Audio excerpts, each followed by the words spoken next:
I'm an accidental serial entrepreneur. 13 months, not many people realize it, but I lived in trauma. I lived away from India, lived away from my kids. They made me more strong, emotionally more mature. A lot of my investors told me that Sandeep, don't mind, but one of the best things happened to ShopClues is your personal trouble, because that has spared you from day-to-day operation, but the best of you is still coming to the ShopClues.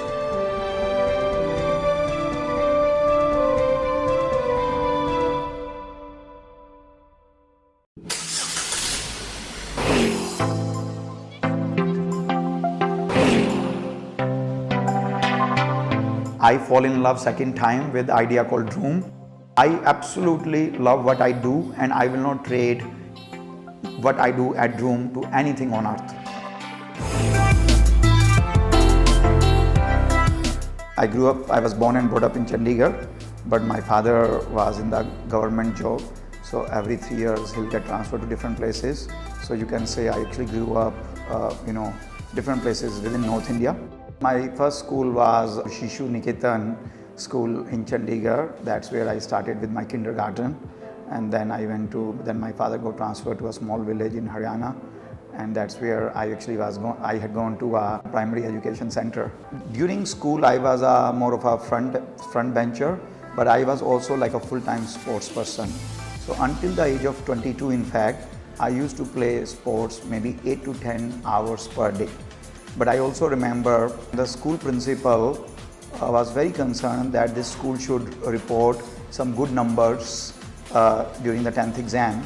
So I, along with 5 other students, boys, were picked up, and while it was a co-education school, there was separate section for girls, separate section for boys, and five of us were picked up into a girls section so that we can excel more in education. And that time I remember we used to be so shy and nervous being surrounded by 35-40 girls that that time I became a backbencher. I will take my desk and go in the back. I moved from Chandigarh to a smaller place near Hisar. So my demeanor was very different. And this was a government colony. My father was a senior most person, and I was a little bit more extrovert. So I was almost outcasted by everyone where I lived. And because I had to also reinvent myself every 3 years, now in hindsight I feel that all those things perhaps helped me become an entrepreneur and deal with ambiguity. In that particular place, they literally boycotted me because I was an outlier. But I was also very used to going to a new place every 3 years and finding a new friends, finding the new teachers, finding a new school, and establishing yourself.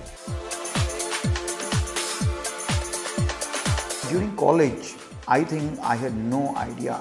I lacked significant exposure. I was a below average score, and my full-time job was to chase girls or play sports. I remember I was walking on the empty platform. There was a train park. Entire platform was completely deserted. I was walking one side and I saw 2 girls coming from the other side. One of them was Radhika, who's been my spouse for 19 years now.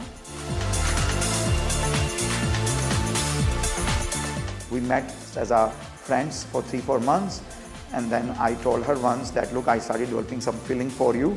She said, I need some time. And then after 3-4 days, she said, well, I like you too. And that's how we started dating. So we dated for 2.5 years.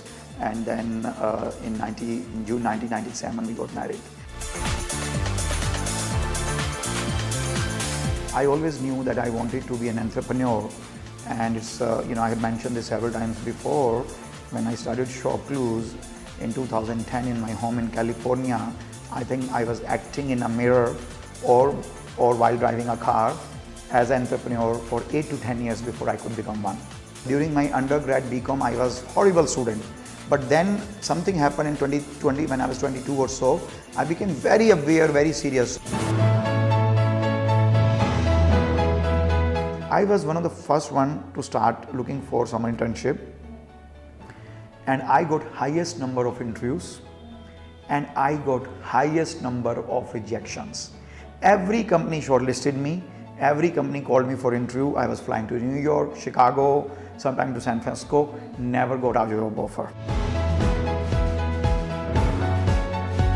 My first paycheck was I got paid annualized 95,000 US dollars and $15,000 in annual bonus. Charles Schwab, I started actually on 6 September, 5 days before 9/11.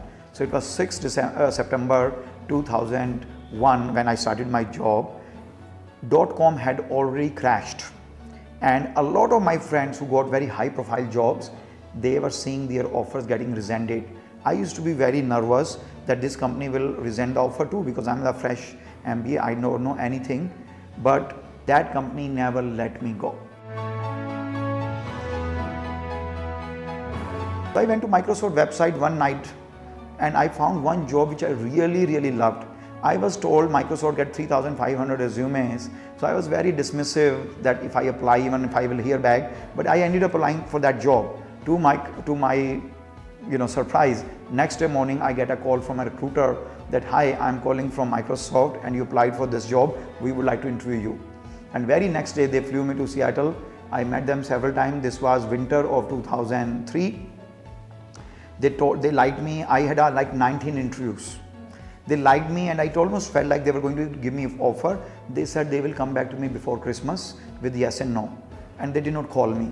And then Christmas passed by, New Year came, that passed by, first week of January passed by. Second week my phone rings and there's a recruiter who says, Sandeep, sorry for the delay. I wanted to let you know that you met 19 people, they all loved you. We want to make you an offer. So I took that job. Maybe 200-300 people ever had a chance to work with Bill Gates and Steve Ballmer, but I was one of them, so I felt very fortunate. I had a couple of friends on Wall Street who told me that, Sandeep, do you know that the work you do is actually very valuable on Wall Street? So would you not consider coming to Wall Street and it can pay well? And I actually ended up accepting a job offer with Citigroup as an associate research analyst covering Google, Yahoo, and a lot of other internet companies. And that's how my kind of career on Wall Street started.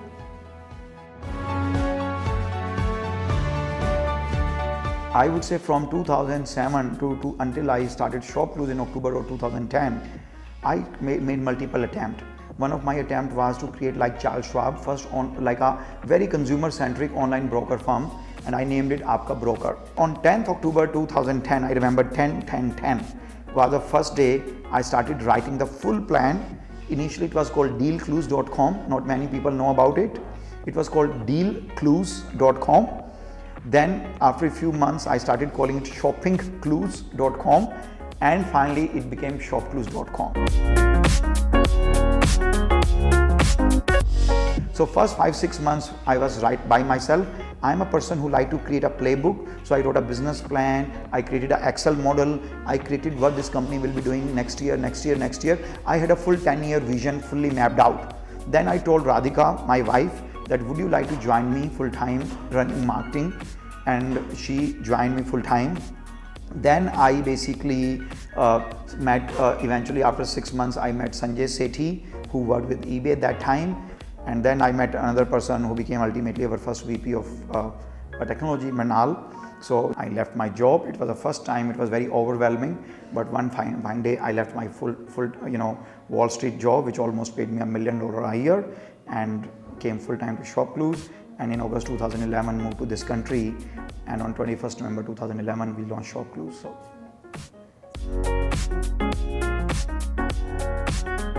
First institutional investor in ShopClues was Nexus. So I knew Naren Gupta, who's the main founder of Nexus, several years before I started ShopClues from Silicon Valley.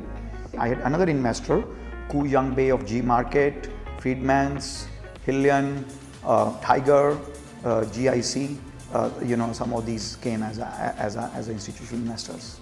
I always believed that the Walmart of this country is not going to be Walmart Corporation, it's going to be an online company, and that online company is going to be marketplace. And I always tried my best and encourage my team to give their best so that they can create that marketplace. Any private $1 billion company divide by money they spend to reach $1 billion, ShopClues is among the top 5. Highest I think is WhatsApp. During daytime in San Francisco, I will deal with my personal trouble, and during night I will run ShopClues office. but I will have 15 hours per day thinking the best about ShopClues, and in a hindsight, all those made the company very strong. Mid 2014, I fall in love second time with the idea called Droom, because I was in between ShopClues and Droom. I had to think about what I'm going to do next, and I because it was going to be like a second love, I was a little bit more methodical. I came up with a list of 52 ideas, and one day I left with 2 ideas. One was mobile payment, one was Droom. I picked up Droom. At that time I was still in Silicon Valley dealing with my personal situation. I created a very small office just next to Tesla's factory and hired 2-3 people. Within first 4 hours, I was able to raise 1.5 million, again from Chaim Friedman, Isaac Friedman and Teru Sato. And then I was in business. I incorporated the company. 2 months later, I came to India.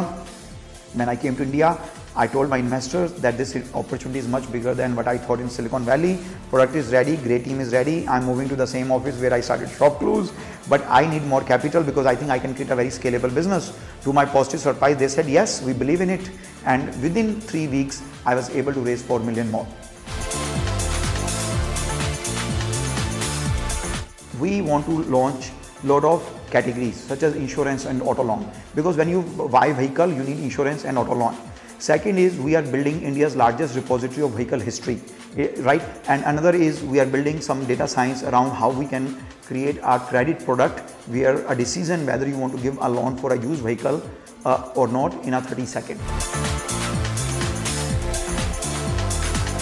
I'm bringing my 110% to Droom, and that means I really don't think anything. See, for me, I have an opportunity with Droom which I never had with ShopClues. While you may compare us with online classifieds and automobile discovery platform, I don't find them my competitor. I think comparing me with those companies almost is like comparing Amazon with a Washington Post or Wall Street Journal. Those are media companies. I'm an e-commerce company, right? I am running, in my view, India's most innovative, most disruptive company. So I have a plan to take this company public by second half of 2018, and I think this company could be a $10 billion company in a 2019-20 timeframe. There were only 4 life scenarios which actually looked better than where I was. One was, I'm happy that I'm alive. I'm happy that I don't have blood cancer. I'm happy that I did not die in a car accident unnaturally, and I am happy that I did not lose any vital organ in some disease or accident. Trust me, I had gone through a personal crisis so severe that only these 4 scenarios were better.